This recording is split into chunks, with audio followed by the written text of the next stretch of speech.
If I told you that I'm not doing spiritually well, what would you advise me to do? Okay, so if I'm not doing spiritually well, don't tell me to give up prayer. Tell me to pray more. And make sure I don't go away from God. Make sure I go to Him. St. Ignatius of Loyola says when we're in spiritual desolation, you do more penance. You do more fasting, more spiritual reading. In the Passion narrative today, it says, Jesus went with the disciples to a place called Gethsemane. Then He said to them, I am deeply grieved, even to death. And going a little farther, He threw Himself on the ground and prayed. So He's in terrible desolation. What does He do? He doesn't move away from God, He moves to Him. When He's on the cross, St. Matthew records that He said only one thing, my God, why have you forsaken me? Okay, this is Psalm 22 in the Old Testament. So what is Jesus doing here? He's praying something He learned when He was a child. A psalm that expresses incredible suffering, but also incredible trust at the end. Now, we all complicate things. Things are going poorly in our life. Something's really bothering us. And we want a solution, but too often, subconsciously, we look for solutions and they're way too complicated.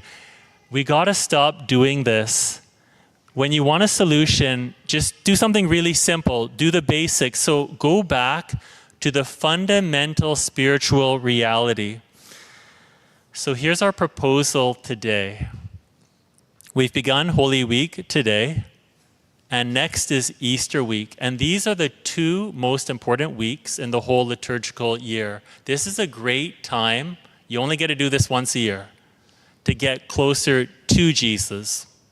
St. Jose Maria Escrivá, he said about Holy Week, only if we try to understand the mystery of God's love, a love which went as far as death, will we be able to give ourselves totally to others and not let ourselves be overcome by difficulties.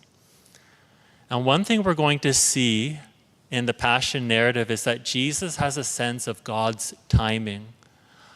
A lot of us, we always want solutions like right now. I want to be healthy now. I want my finances fixed like right now. Now, Jesus has a different sense.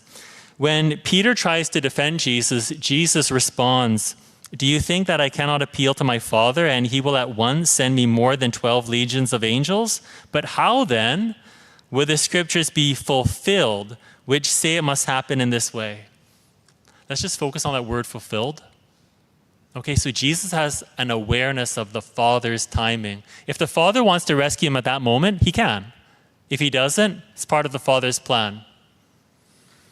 At that hour, Jesus said to the crowds, day after day I sat in the temple teaching, and you did not arrest me. But all this suffering has taken place right now at this precise moment so that the scriptures may be fulfilled. Tonight, we have our penitential service with 7 priests. And the reason is because the church wants all of us to go to confession before Easter. Mass of the Lord's Supper this Thursday, followed by nocturnal adoration, all through the night until 12 noon the next day. I want to offer you 2 reasons why you might want to come at the late hours of night, early in the morning. And the first reason is, it's a sign of sincerity.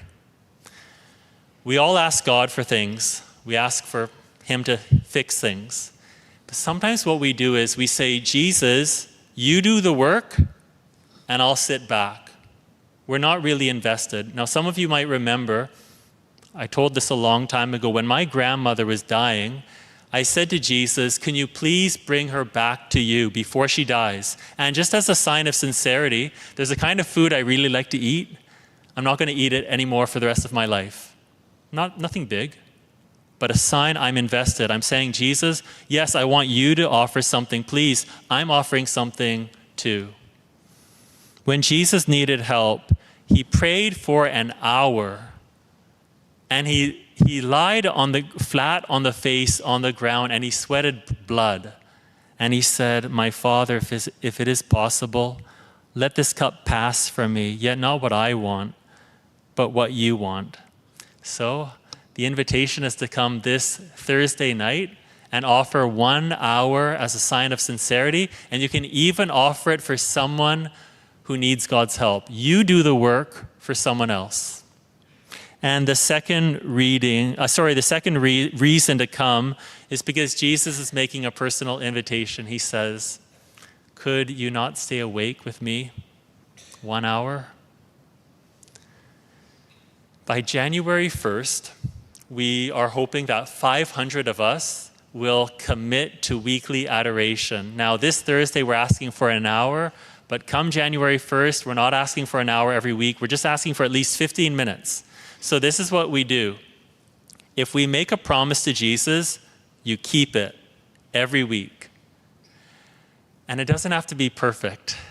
Just come and just try your best. So I just want to share with you a quick clip from Venerable Fulton Sheen about one of his funny experiences of his holy hour. Sometimes you'll be so tired you'll just fall asleep.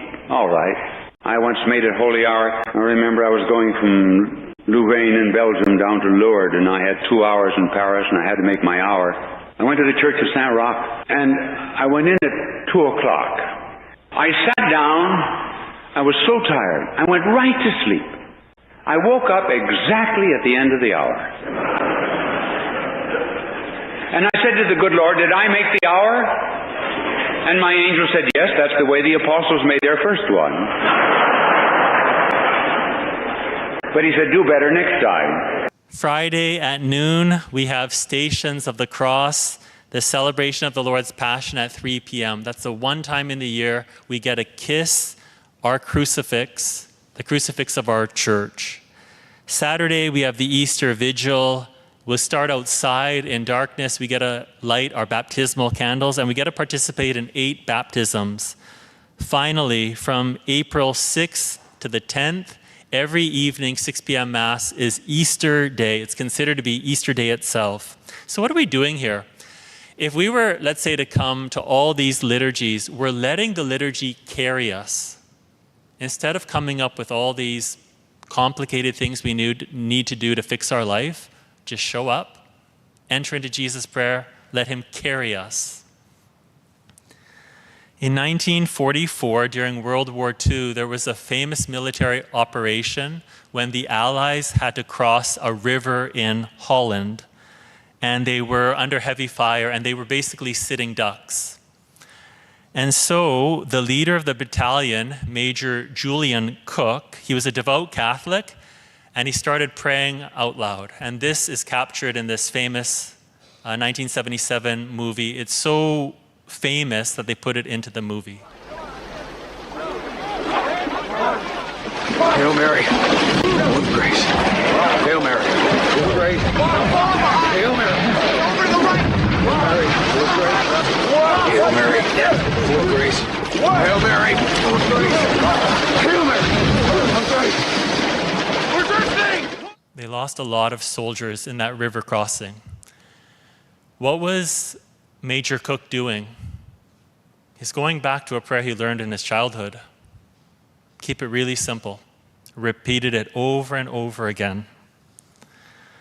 When we are not doing spiritually well, go back to the central mysteries of our faith, which occurred during Holy Week and Easter week. Jesus says, "The Son of Man goes as it is written of him." This indicates God the Father's timing. Now is the perfect time to go towards Jesus.